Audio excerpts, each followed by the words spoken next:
Existem tipos de anime que não explodem em popularidade por ter o protagonista mais forte, ou pelo sistema de poder, ou até mesmo por lutas absurdas, mas simplesmente por fazer você sentir que está vendo o mundo crescer e evoluir. Uma cidade virando nação, ciência virando arma e desenvolvimento, entre outros conceitos do famoso upgrade. E talvez nenhum anime recente tenha feito isso de forma tão bem feita quanto Release That Witch. E o estranho disso é que enquanto a obra falava sobre construir um império do zero, o próprio anime desmoronava nos bastidores. Isso porque essa adaptação, pelo menos por agora, terminou com apenas 8 episódios, sem conclusão, sem continuação e sem uma explicação clara do que aconteceu. Então a pergunta que fica é: o que aconteceu com Release That Witch? Fala, rapaziada, tranquilo? Meu nome é João e sejam muito mais que bem-vindos à saga mais procurada do YouTube,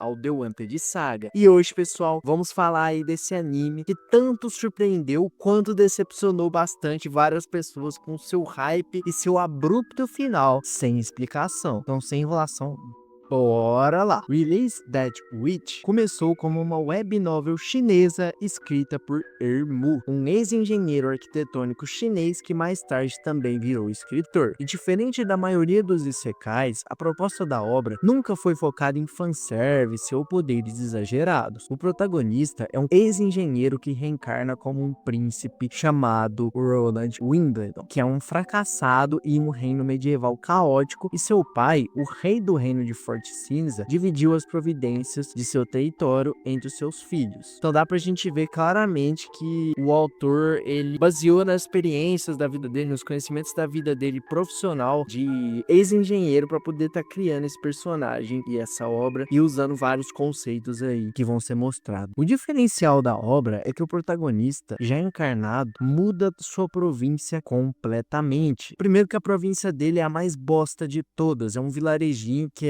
fica lá na fronteira e tudo mais, e enfim, tem muitos pontos ruins dele ter esse território. A primeira coisa que ele faz para estar ali transformando esse vilarejo em algo competitivo mesmo, para competição entre os irmãos, é recrutar algumas bruxas ali escondidas, para que elas prestem serviços que ajudem o reino dele, tanto em combate quanto na produção também de novidades que são comuns no mundo real, mas inexistentes naquele tempo medieval. Então, estrategicamente, ele resolve seus problemas com network, juntando os melhores trabalhadores, guerreiros e personalidades da sua região com seu farto conhecimento em engenharia, o que transforma totalmente aquele território onde o antigo príncipe, dono do corpo que ele encarnou, era apenas um vagabundo e não fazia nada e a população morria de fome. Aquele território começa a simplesmente prosperar. Enquanto outros protagonistas de outras obras ganham espadas lendárias ou poderes sobrenaturais, Roland, ele é um desenvolvimentista focado em trazer prosperidade para sua província, e no pouco tempo que nós vimos no anime, ele trouxe a esse mundo diversas coisas, como a pólvora, armas de fogo, sistemas industriais, mineração, medicina mais avançada do que tinha nessa época, uma infraestrutura e até mesmo uma logística militar. E ele usa a magia das bruxas como uma ferramenta de produção e para de tratar elas como filhas do demônio, o que é um grande tabu mostrado na obra nos primeiros episódios ali, que depois vai sendo quebrado e as pessoas ao redor do próprio rei vão vendo que só tem vantagem em contar com essas bruxas. E isso é um conceito genial da obra. Release That Witch não é só uma fantasia medieval, é uma história sobre revolução industrial, sobre como o conhecimento muda civilizações, e isso fez muita gente enxergar a obra como algo muito acima de um isekai comum, apesar de não é uma obra que é uma coisa de outro mundo, mas ele também não é um isekai comum, ele traz ali o que ele quer de forma muito bem feita ali pra gente. O anime chamou a atenção justamente porque parecia fugir de alguns clichês, já que Roland, ele não é um herói overpower tradicional, ele parece muito mais um administrador muito estrategista, e isso dava uma sensação rara de progresso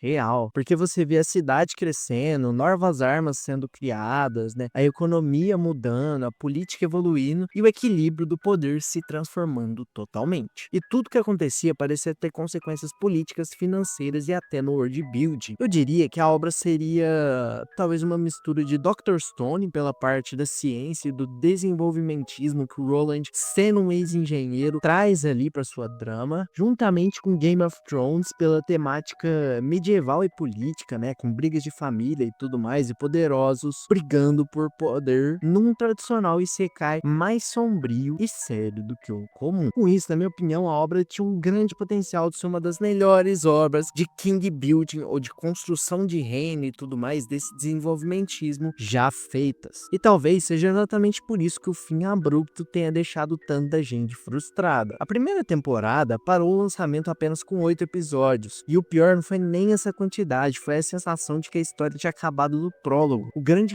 clímax que estava sendo criado desde o começo, com a chegada ali do inverno e tudo mais, dos monstros que iam chegar ali na vila do Roland, estava a um triz de começar. O desenvolvimento tecnológico ainda era inicial, mas era bem progressivo. A gente estava gostando muito de ver todo aquele progresso. E personagens importantes tinham ou começado a ser trabalhados ou sequer tiveram tempo para isso. Era como se o anime tivesse parado exatamente quando a história estava começando a entrar na sua parte mais profunda de verdade. E é aqui que entra a parte mais confusa, porque oficialmente não existe um anúncio dizendo que o anime foi cancelado, mas praticamente todos os sinais apontam para uma produção interrompida, talvez até mesmo um boicote. Quando a gente começa a olhar os bastidores, a situação fica cada vez mais estranha e triste para os fãs. As informações oficiais são extremamente limitadas, mas as fontes mais confiáveis e discussões da comunidade apontam alguns problemas principais nesse trabalho. E o primeiro deles é o orçamento. Vários relatos afirmam que a produção original teria mais episódios planejados. Nada confirma a quantia exata, mas tudo leva a crer que seria talvez de 16 a 24 episódios, por aí nessa linha. E o que parece é que houve um corte de verba durante a produção. E honestamente, isso faz sentido, porque conforme o anime avança, o ritmo acaba acelerando, vários eventos dá pra ver que eles são resumidos e certas partes parecem claramente comprimidas. E apesar de sim funcionar muito bem e ter uma boa qualidade, esses fatores não deixam de ser perceptíveis. O segundo problema envolve os bastidores da produção. Relatos da comunidade chinesa afirmam que os episódios já estariam prontos há anos antes do lançamento oficial. Isso não é uma confirmação, tá? Mas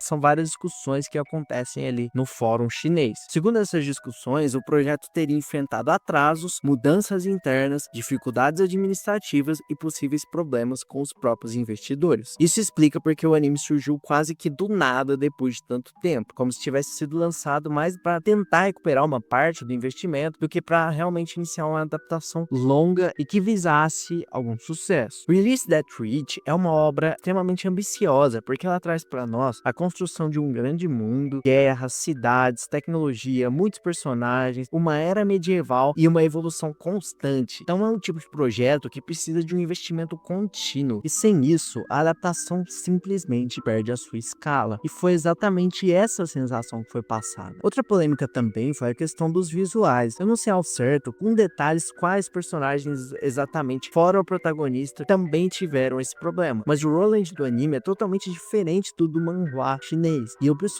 gostei muito do visual dele, do anime, mas pra quem já conheceu o original, pode ter estranhado bastante, já que a aparência do protagonista é um dos fatores que mais vende numa obra, já que a primeira coisa que o espectador pensa quando ele pensa na obra é na aparência do protagonista. E a mudança do Roland foi simplesmente radical, cara. Ele tinha um cabelo longo, castanho, e agora ele tem um cabelo meio prateado, enfim, mudou totalmente o design dele, é uma outra pessoa. Sobre o manhwa, eu confesso que eu dei uma lida no começo dele, eu achei a arte bem simplesinha, mas como eu gostei da obra, eu vou dar uma chance e tentar ler pra fazer as devidas comparações se realmente houve fidelidade ou não em relação do anime com o material original. A conclusão que fica é que o anime terminou antes de chegar nas partes que poderiam transformá-lo em algo realmente memorável. E bom, hoje infelizmente o status oficial é ainda indefinido. Não existe anúncio de segunda temporada ou de continuação, mas também não existe anúncio oficial do cancelamento, né? Não existe essa confirmação. Então a situação atual é praticamente um limbo. Os fãs ainda têm esperança porque a recepção internacional foi relativamente positiva, mas nesse caso sempre importa mais a impressão dos espectadores do país que produziu. E nós vemos isso sempre com o Japão. Quase nunca importa a recepção internacional para eles. O importante é ali internamente. Então a questão é ver se realmente houve sucesso sucesso na própria China. Mas infelizmente, olhando para os sinais da produção, a verdade é que o futuro do anime é totalmente incerto. Release That Reach acabou se tornando um daqueles casos estranhos da indústria, uma adaptação cheia de potencial que terminou antes mesmo de mostrar tudo que podia ser. E honestamente, esse talvez hoje seja o maior motivo pelo qual há indignação e algumas pessoas ainda falam dele hoje, porque às vezes o mais frustrante de tudo não é ver uma obra ruim acabar, é ver uma obra promissora desaparecer justo quando ela estava começando a mostrar seu potencial. Então o vídeo foi esse, rapaziada. Para mais vídeos no canal, se inscreva aí e comenta aí pra gente trocar uma ideia, né, sobre esse cancelamento dessa obra tão interessante aí que me agradou muito. Eu gostei muito dos 8 primeiros episódios e, enfim, eu espero estar algum dia falando mais dessa obra, quem sabe com um retorno. Vamos ser positivo, né, pessoal? Enfim, valeu, falou, até o próximo vídeo.